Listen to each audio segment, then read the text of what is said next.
today English grammar class. What is grammar? Grammar is the means by which we can learn to read, write and speak any language correctly. Grammar అంటే మనం ఏంటన్నమాట, మనం ఏదైనా నేర్చుకోవాలన్నా, ఏదైనా చదవాలన్నా, రాయాలన్నా, మాట్లాడాలన్నా మనకు ఒక భాష కావాలి. అలాంటి భాష మనం కరెక్ట్గా మాట్లాడే చేసేదాన్ని మనం గ్రామర్ అంటారు. Next language. Language is the means by which A person share his thoughts and feelings to another person. భాష అంటే ఏంటి? భాష అంటే మన ఏదన్నా విషయాన్ని, మన ఆలోచనల్ని, మన ఇతరులకి మన యొక్క భావాలని ఇతరులకి చెప్పుకోవడాన్ని మనం భాష అంటారన్నమాట. సో ఈ విధంగా మనకి గ్రామరు, గ్రామర్ గురించి, ఒక లాంగ్వేజ్ గురించి తెలుసుకున్నాం.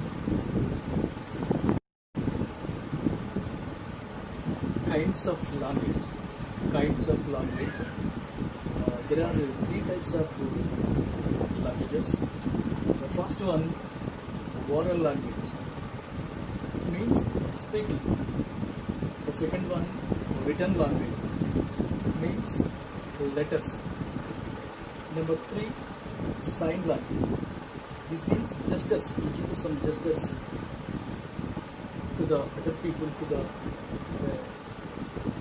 any people, communicating each other.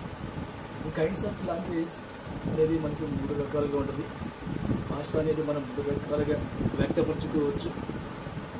ఒకటి వచ్చి మనకి మౌఖిక భాష. మౌఖిక భాష అంటే మనం మాట్లాడుకునే దాన్ని మౌఖిక భాష అంటారు, మాటలతో చెప్పుకుంటాం. రెండోది వచ్చేసి మనకి రాతపూర్వకమైన భాష. రాతపూర్వకమైన భాషలో వచ్చేసి మనకి రాతపూర్వకం కాబట్టి దీంట్లో మనకి లెటర్స్ మనకు కావాల్సి ఉంటుంది అన్నమాట. నెక్స్ట్ మూడోది వచ్చేసి మనకి sign language. Sign language means సంఖ్య లేక సైకిల్ ద్వారా మనం చెప్పుకునే భాషను మనం సైన్ లాంగ్వేజ్ చెప్పుకుంటాం. జస్టిస్ మీన్స్ సమ్ సైకిల్ అనమాట. సైకిల్ జస్టిస్ అని చెప్తాం. So this is the kinds of languages. Once again I will tell you oral language, written language, number 3, sign language. What about the letter? The letter, a small sound of any language, which cannot be divided into another part, is called a letter. For example, ABC. In this ABC, we pronounce only a small sound. మనం ఒక పదాన్ని మనం ఏదైనా ఒక దాన్ని ఉచ్చరించాలంటే మనం ఏం చేయాలంటే కొద్దిగా మాత్రం సౌండ్ ఉపయోగించి చెప్పడం. లాంగ్ కాబట్టి కొంచెం ఉపయోగించి దాన్ని ఒక అక్షరంగా మనం తీసుకోవచ్చు. లెటర్ అంటే అక్షరంగా మనం తీసుకోవచ్చు. So letter is just a small sound of any language. ఎందుకంటే ఇది ఒక ఏదైనా భాషకి సంబంధించి కొద్ది ఉచ్చారణ అంటే కొద్ది సౌండ్తో చెప్పేదాన్ని మనం అంటే అది మనం అక్షరంగా చెప్పుకోవచ్చు. Types of letters. Number 1, writing letters. Number 2, printing letters. In writing letters, again divided into two types. Number 1, capital letters. For example, third A, B, C. You know that third body letters అంటాం మన ఇట్లా మనం. Next small letters వచ్చేసి మనకి ఏంటంటే fourth. For example fourth బడి. In printing letters again 2 types, again capital printing letters and small printing letters. In printing capitals, capital A, B, C, small So this is the first body. This is second one. First one and second one is the capital and small. These are called printing letters. In this writing letters, third body, again fourth body. మనం letters యొక్క రకాలు మనం చెప్పుకోవాలంటే ముఖ్యంగా మనకి writing letters అని రెండు, మనకి ప్రింటింగ్ లెటర్స్ అని ఉంటాయి అన్నమాట. రైటింగ్ లెటర్స్లో మనం రాసేవి, మనం ఎక్కువగా రైటింగ్ ఉపయోగించేది మనం ఎక్కడే అంటే మనం మ్యాక్సిమం మనం థర్డ్ బడి అలాగే మనం ఫోర్త్ బడి మనం రైటింగ్ ప్రయత్నం చేస్తాం. So these two types are called writing letters. And again printing లెటర్స్లో మనకి మళ్ళీ క్యాపిటల్ ఉంటుంది, దాంట్లో మనకి స్మాల్ ఉంటుంది అనమాట.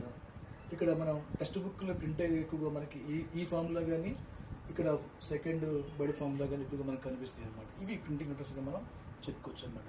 సో ఈ విధంగా ఫస్ట్ మనకి గ్రామర్ అంటే ఏంటి, అలానే మనకి తర్వాత లాంగ్వేజ్ అంటే ఏంటి, తర్వాత లెటర్ అంటే ఏంటి, లెటర్లో టైప్స్ చెప్పాం మనం, లెటర్ యొక్క టైప్స్ ఇలా ఉంటాయి అన్నమాట.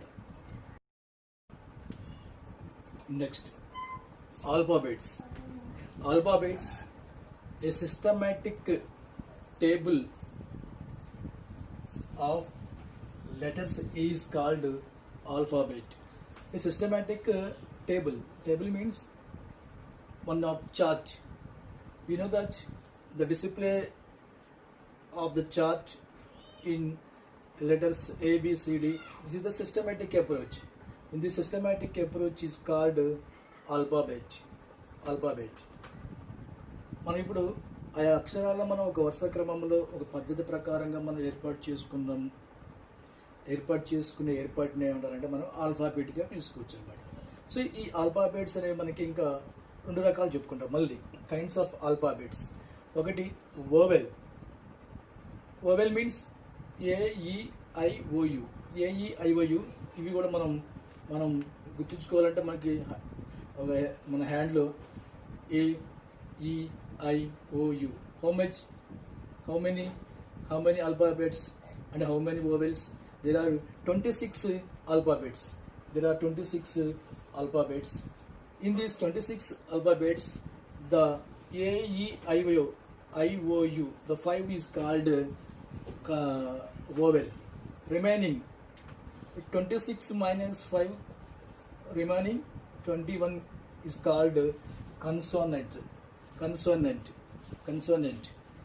All of rest AEIOU. ఇవి కాకుండా మిగతా మొత్తాన్ని, ఫర్ ఎగ్జాంపుల్ బి, ఏ అయిపోయింది కాబట్టి ఏ తర్వాత బి, సి, డి, ఈ ఉండదు, ఎఫ్, జి, ఇలా జెడ్ వరకు ఇలా మొత్తం మనకి 21 ఉంటాయి. ఈ 21 ఏంటంటే మనం కన్సోనెంట్కి వెళ్తాం అనమాట. సో ఈ విధంగా మనకి ఆల్ఫాబెట్స్ అనేది ఒక సిస్టమాటిక్ టేబుల్ రూపంలో మనం తీసుకుంటే దాన్ని మనం ఆల్ఫాబెట్గా చెప్పుకోవచ్చు. తెలుగులో దీన్ని మనం వర్ణమాల లేక అక్షరమాల అంటాం. వర్ణమాల అంటాం అన్నమాట. నెక్స్ట్ కైండ్స్ ఆఫ్ ఆల్ఫాబెట్స్ అంటే మనకి ఇప్పుడు దీంట్లో మనకి 26 లెటర్స్ ఉంటాయి. మనకి 20 ఆల్ఫాబెట్స్లో మనం ఏంటంటే వీటిని రెండు రకాలుగా చెప్పుకోవచ్చు. ఒకటేమో వోవెల్ అంటాం. వోవెల్ అంటే మనకి ఏంటంటే AEIOU అంటారు, తెలుగులో అచ్చులు అంటారు. మిగతా రిమైనింగ్ 21 అవి ఏంటంటే మనకి వాటిని మనం ఏమంటాం అంటే మనం వాటిని హల్లులు అని అంటాం తెలుగులో, ఇంగ్లీష్లో మనకి కన్సోనెంట్ అంటారన్నమాట. సో మనకి బాగా గుర్తుంచుకోవాల్సింది మనకి ఏంటంటే ఓవెల్ అండ్ కన్సోనెంట్. మనం ఇంగ్లీష్లో ఏ పదాన్ని రాయాలన్నా మనకి ఓవెల్స్ లేకుండా రాయలేము. కాబట్టి ఓవెల్స్ అనేవి చాలా ఇంపార్టెంట్. తెలుగులో మనకి ఓవెల్స్ 16 ఉంటే ఇంగ్లీష్లో మనకి ఓవెల్స్ ఓన్లీ 5 మాత్రం ఉంటాయి అన్నమాట. సో ఇది గుర్తుంచుకోవాలి, consonant and vowel. The difference between these two words, vowels and consonant. The next concept, word. A meaningful group of letters is called word. Meaningful. The meaningful group of letters. Some group of letters is called word. For example, school. In the school, some group of letters. And again, class, This is the one of the word. In this word, cross is has some letters. Word అంటే మనకి ఏంటంటే కొన్ని అక్షరాల కలయిక వల్ల ఏర్పడేది ఒక అర్థవంతమైన వివరణ ఉండాలి. అర్థవంతమైన వివరణ ఉన్నదాన్ని మనం అంటే ఒక పదము అంటారు, తెలుగులో పదము. ఫర్ ఎగ్జాంపుల్ ఇక్కడ స్కూల్ తీసుకున్నాం, స్కూల్లో మనకి 1, 2, 3, 4, 5, 6, 7 ఇట్లా లెటర్స్ ఉన్నాయన్నమాట. దీంట్లో కూడా లెటర్స్ ఉన్నాయన్నమాట. CLASS అనే ఒక దాంట్లో కూడా లెటర్స్ ఉన్నాయన్నమాట. ఇలా మనం కొన్ని లెటర్స్ కలిపితే మనకి ఏం చేయాలంటే ఒక మీనింగ్ఫుల్ రావాలి. Meaningful group of letters is called word. అలానే మనకి నెక్స్ట్ సెంటెన్స్. సెంటెన్స్లో again a meaningful group of words. Meaningful group of words. The meaningful group of words is called sentence. For example, Ram is one of the word, is one of the word, a boy is one of the word. If you grouping these words, we get a sentence like Ram is a boy. In sentence, there are two parts. First one, the subject part. The remaining one is the predicate part. First one is the subject part. The remaining, all of the rest is called a predicate. For example, birds fly. Birds fly. This is subject. Birds fly. The remaining is predicate. In these sentences, Ram is the subject. This all are the predicate. So, మనకి ఇచ్చిన వాక్యంలో సబ్జెక్ట్ని ప్రెడికేట్ని మనం ఎలా గమనించాలి? ఇక్కడ bird ఎవరు, ఏమిటి అని సబ్జెక్ట్ ప్రెడికేట్ని తెలుపుతుంది అనమాట. మనకి ప్రెడికేట్ ఏం చేస్తుంది అనేది మనం చెప్పేది ఇక్కడ బర్డ్స్ అనమాట. బర్డ్స్ ఏం చేస్తే మనకి ఎగురుతాయి.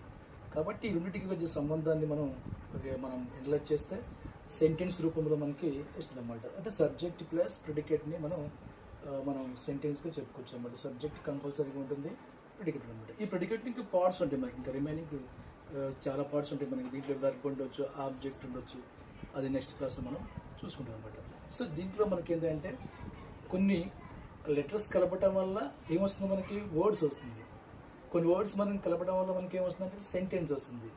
సో సెంటెన్స్ ఈ వర్డ్స్ ఫామ్ అయినప్పుడు మనం కరెక్ట్గా మనం మాట్లాడాలి. కాబట్టి అప్పుడు మనకి భాష అనేది కంపల్సరీగా కావాల్సి ఉంటుంది అనమాట. భాష రావాలి అంటే మనం కరెక్ట్గా మాట్లాడాలి. కరెక్ట్గా మాట్లాడటాన్ని ఏమంటారంటే గ్రామర్ అనమాట. ఎక్కడ సబ్జెక్ట్ ఉండాలి, ఎక్కడ వెర్బ్ ఉండాలి, ఎక్కడ ఆబ్జెక్ట్ ఉండాలి అని చెప్పగలిగేది మనకి ఈ గ్రామర్ అనమాట. సో ఇంగ్లీష్లో మనకి గ్రామర్ యొక్క పాత్ర చాలా ఉందని మనం తెలుసుకోవచ్చు.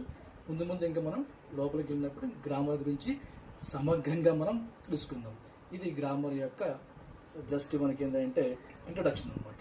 ఫస్ట్ మనం ఏం చెప్పుకున్నాం ఎక్కడంటే మన గ్రామర్లో గ్రామర్లో ఈ క్లాస్లో ఫస్ట్ మనం ఏం చెప్పామన్నమాట గ్రామర్ గురించి. అంటే గ్రామర్ అంటే ఇది చెప్పుకున్నాం. నెక్స్ట్ లాంగ్వేజ్ ఏంటో కూడా చెప్పాము మనం. Kinds of language, letters, next లెటర్స్లో రకాలు చెప్పుకున్నాం. నెక్స్ట్ కైండ్స్ ఆఫ్ ఆల్ఫాబెట్ చెప్పాము. ఆల్ఫాబెట్స్ యొక్క రకాలు కూడా చెప్పుకున్నాం మనం. తర్వాత ఈ యొక్క వర్డ్స్ ఎలా గ్రూప్ ఆఫ్ లెటర్స్ ఫామ్ అయితే మనకి వర్డ్స్ వస్తాయి. అలాగే మనకి వర్డ్స్ కొన్ని తీసుకుంటే మనకి సెంటెన్స్ వస్తుంది. ఇక్కడ నుంచి మనకి ఏంటంటే గ్రామర్ అనేది స్టార్ట్ అవుతుంది అనమాట. సో ఈ విధంగా మనకి ఇంగ్లీష్లో మంచి పట్టు రావాలంటే గ్రామర్ మీద కూడా మనకి మంచి అవగాహన ఉండాలి. అప్పుడే మనం కరెక్ట్గా మాట్లాడగలుగుతాం, కరెక్ట్గా మనం చదవగలుగుతాం.